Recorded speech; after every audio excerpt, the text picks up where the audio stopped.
School முடிச்சுட்டு என்ன பண்ணுறதுன்னு தெரியாமல் நமக்கு பிடிச்ச கோர்ஸை நல்ல காலேஜில் ஜாயின் பண்ணி நம்மளோட கனவையும் லட்சியத்தையும் வாழ்க்கையில் எப்படியாவது ஜெயிச்சிட மாட்டோமா என்ற ஏக்கத்தோட ஒரு புது ஜேர்னியை ஸ்டார்ட் பண்ணுறதா காலேஜ் ஃபர்ஸ்ட் டே.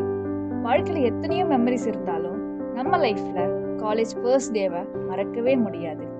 ஃபர்ஸ்ட் டேயில் வந்த ஃபேக்கல்ட்டி, அவங்க பேசினது, நியூ ஃப்ரெண்ட்ஸ், சாட்டிங்னு ஒரு மாதம் சந்தோஷமாக போகும்.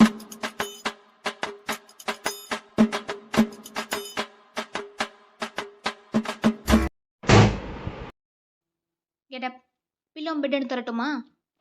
கிளாஸ் நினச்சா வேறு எதாவது நினச்சியா? கிளாஸ்க்கு ஒரு டெக்கோரம் இருக்குது, அதை மெயின்டைன் பண்ண கற்றுக்கோ. Go out. உனக்கு என்ன சிரிப்பு? நீ எந்திரி, அவ கூட இருந்துச்சு வெளியே போய் சிரி. போ, வெளியே போ. Go out. கோமதி, என்னடி உனக்கு பிரச்சனை? இருடி, ஜாலியா இருடி. இது ஒரு ஃபீலா உனக்கு தெரியல? இப்படி காத்தோட்டமா இருந்துட்டு எல்லாரும் இப்படி வாய் பார்த்துட்டு நல்லா இல்லை உனக்கு? ஆமா, அங்க அட்டெண்டன்ஸ் போயிட்டு இருக்கு, உனக்கு அது தெரியல? அட்டண்டன்ஸ் போயிட்டு தாண்டி இருக்கு. காலையில 8 மணிலேருந்து 5 மணி வரை கிளாஸ்ல இருக்கும். மேம் கிளாஸ் எடுக்கிறாங்க தான், ஆனா எனக்கு எதுவுமே புரியலடி. நோட்ஸ் எழுதிட்டே இருக்கேன், திருப்பி ரூம்ல போய் பார்த்தா எதுவுமே புரியலடி. தூக்கம் தான் வருது, எல்லாத்துக்கும் அதாண்டி பிரச்சனை. நான் நண்பன் படம் சீனை பார்த்து காலேஜ் இருக்குன்னு நினைச்சிட்டு வந்தேன்டி. ஆனா வந்தாதான் தெரியுது எலிமெண்டரி ஸ்கூல் மாதிரி இருக்கு. அதெல்லாம் சினிமால மட்டும் தாண்டி, ரியல் லைஃப்ல அதெல்லாம் கிடையாது. இதோட விடுகோமதி, தியரி முடிச்சிட்டோம். பிராக்டிக்கலை நம்ம யாருன்னு காமிப்போம், புது சரித்திரத்தையே உண்டாக்குவோம்.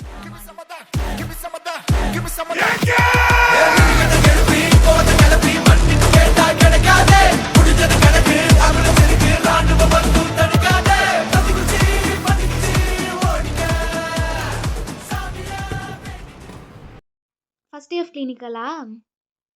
பார்த்தாலே தெரியுது. ஹேர் ஸ்டெட் ஒழுங்காக அட்ஜஸ்ட் பண்ணி பார்க்கலாம். யூனிஃபார்ம் மெயின்டைன் பண்ணு. இந்த ட்ரைவ் பிடி. போயிட்டு ஃபஸ்ட்டு பெட் மேக்கிங் பண்ண கற்றுக்கோ. போ. ஆடியில காத்தடிச்சா ஐப்பசியில் மழையடிக்கும், ஆறு குளம் ஊத்தெடுக்கும்.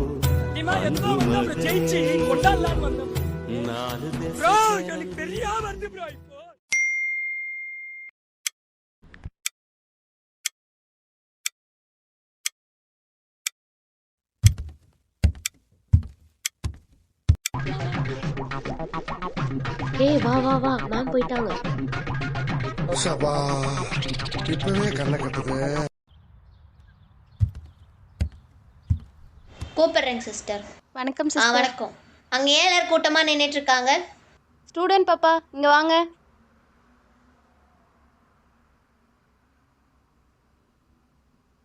எதுக்கு கார்டாக் டேபிள் சுத்தி நின்றுட்டு இருக்கீங்க? டைம் பிளான் தான் சிஸ்டர் போட்டுட்டு. என்னது டைம் பிளானா? டைம் பிளான் எழுத இதுதான் நேரமா உங்களுக்கு? இந்நேரத்துக்கு தான் டைம் பிளான் எழுதுவாங்களா? உங்க மேம் வராங்கன்னு உடனே எழுத வேண்டியது. கார்டாக் டேபிள் சுற்றி நிற்கிறது தான் உங்களுக்குலாம் போஸ்டிங் போட்டிருக்காங்களா? அங்கே பார்த்தீங்களா எத்தனை பேஷண்ட் சிக்காக இருக்காங்க? ஸ்டாஃப் நர்சஸ் எவ்வளோ பரபரப்பாக வேலை பார்த்துட்டு இருக்காங்க. டாக்டரும் ஸ்டார்ட் ஆக போகுது, அதெல்லாம் அட்டன் பண்ணுறது கிடையாது. சும்மா கார்டாக் டேபிளை சுற்றி நிற்க வேண்டியது. உங்கள் மேம் வரட்டும் சொல்கிறேன். இப்போ அவங்கவுங்க பேஷண்ட் கிட்ட போய் நிற்கிறீங்க. யாராவது கார்டாக் டேபிள் சுற்றி நிற்கிறத பார்த்தேன் அவ்வளோதான், உங்கள் பிரின்சிபல் கிட்டே கம்ப்ளைண்ட் பண்ணிடுவேன். போய் ஒழுங்காக நில்லுங்க.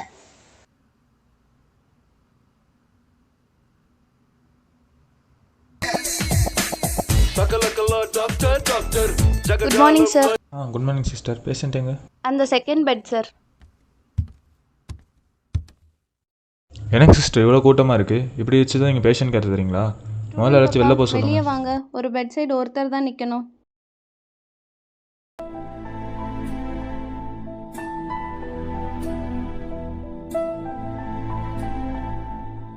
சிஸ்டர் எனக்கு ரெஸ்ட் ரூம் வருது, கொஞ்சம் கூட்டிட்டு போறீங்களா? கொஞ்சம் சீக்கிரம் வாங்க சிஸ்டர்.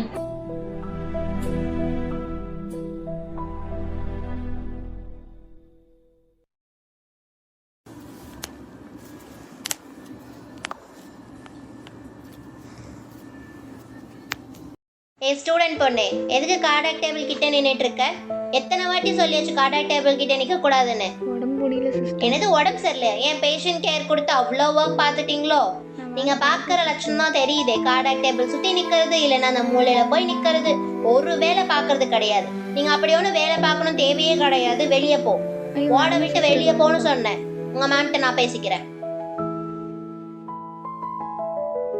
வாழ்க்கை நாடகமா இந்த பொறப்பு போய்க்க. சரோ, சரோபதி, அக்கா ஏண்டி இங்க வந்து தனியாக அழுதுட்டு இருக்க? ஒன்றும் இல்லை அக்கா, ஏன் என்னாச்சு சொல்லு. ஒன்றும் இல்லைக்கா. என்னாச்சுடா? இல்லைக்கா, வாழ்க்கையே பிடிக்கலக்கா. ஏன் வீட்ல பிரச்சனையா? இல்லைக்கா, வார்டும் பிடிக்கல, நர்சிங்கும் பிடிக்கலக்கா. என்னென்னமோ நினச்சிட்டு இந்த ஃபீல்டுக்கு வந்தேன்க்கா. ஆனால் இங்கே வந்து பார்த்தா எதுவுமே பிடிக்கலக்கா. மார்னிங்லேருந்து அவ்வளோ வேலை செஞ்சேன்க்கா. வேலை செய்யலைன்னா கூட பரவாயில்லக்கா, அவ்வளோ வேலை செஞ்சேன்க்கா. ஆக்சுவலாக எனக்கு பீரியட்ஸ்க்கா. 10 நிமிஷம் போய் உட்காரலான்னு போனால் சூப்பர்வைசர் வந்து உனக்கு என்ன ப்ராப்ளம் என்னன்னு கூட கேட்கலக்கா. வேலை செய்யலைன்னு சொல்லிட்டு ஒரேடியாக ப்ளேம் பண்ணிட்டாங்கக்கா. எனக்கு கஷ்டமாக இருக்குக்கா. இங்கே எதுக்கு வந்தேன், என்ன நினச்சிட்டு வந்தேன்னு சத்தியமாக தெரிலக்கா. அதுவும் இல்லாமல் எல்லாரும் படிக்க தானக்கா வந்திருக்கோம். எல்லா டிபார்ட்மெண்ட்டும் வந்து படிக்கிறாங்கக்கா. நமக்கும் ஒரு படிக்கணும்னு ஆசைக்கு தானக்கா வந்திருக்கோம். வந்ததுமே வெளில போங்க, க்ரௌடாக இருக்குன்னு சொல்கிறாங்கக்கா. கஷ்டமாக இருக்குக்கா. சரி விடு, அவங்க சொல்றாங்கன்றதுக்காக நீ உன்னோட இடத்த விட்டு கொடுக்காத, சரியா? நீ செய்கிற வேலைக்கு இன்னைக்கு உனக்கு இந்த இடத்துல ரெஸ்பெக்ட் இல்லைனா நாளைக்கே நீ இன்னொரு ஒர்க் பண்ணால் அவங்களே உன்னை அப்ரிஷியேட் பண்ண போகிறாங்க. இதுக்காக நீ டவுன் ஆகக்கூடாது. ஃபஸ்ட்டு அதுக்காக இந்த மாதிரி தனியாக உட்காந்து அழாத. இப்படிலாம் இருந்தால் நாங்கள் ஃபைனல் இயர் வந்திருப்போமா? இன்றைக்கி ஏதோ உன் பேட் லக் இப்படி நடந்துருச்சு, சரியா? இதை நினச்சலாம் ஃபீல் பண்ணாத. நெக்ஸ்ட் டைம் நீ உன் ஒர்க்கில் மட்டும் ஃபோக்கஸ் பண்ணு. ஃபஸ்ட்டு இந்த மாதிரி தனியாக உட்காந்து அலர்த்து நிறுத்து. வா நம்ம கிரவுண்ட் போய் விளையாடலாம்.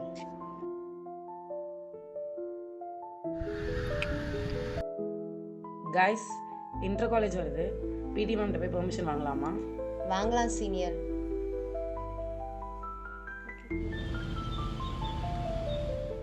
குட் ஈவினிங் மேம், நாங்கள் நர்சிங் ஸ்டூடெண்ட்ஸ். சொல்லுங்க. இல்லை மேம், இன்டர் காலேஜ் வருது. ஸோ உங்ககிட்ட பெர்மிஷன் கேட்க வந்தோம். போய் என்ன பண்ண போறீங்க? தோக்க தானே போறீங்க, கிளம்புங்கன்ட்டு.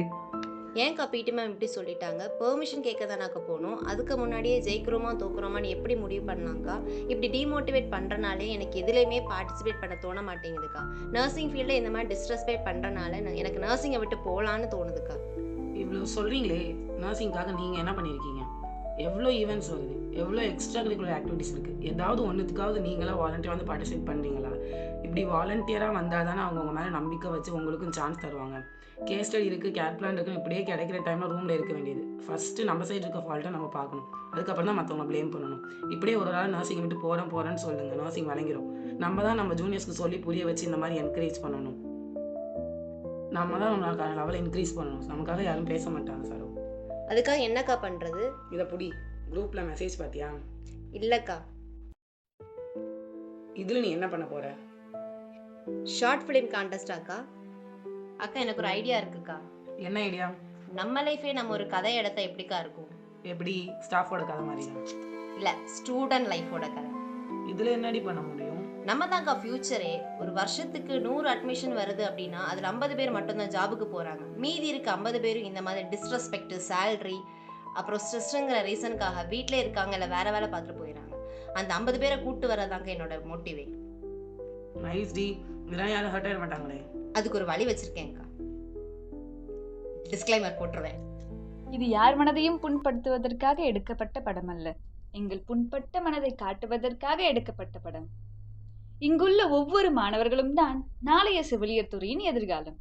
அந்த எதிர்காலத்தை காப்பாற்றுவது நம் அனைவரின் கரங்களில் தான் உள்ளது.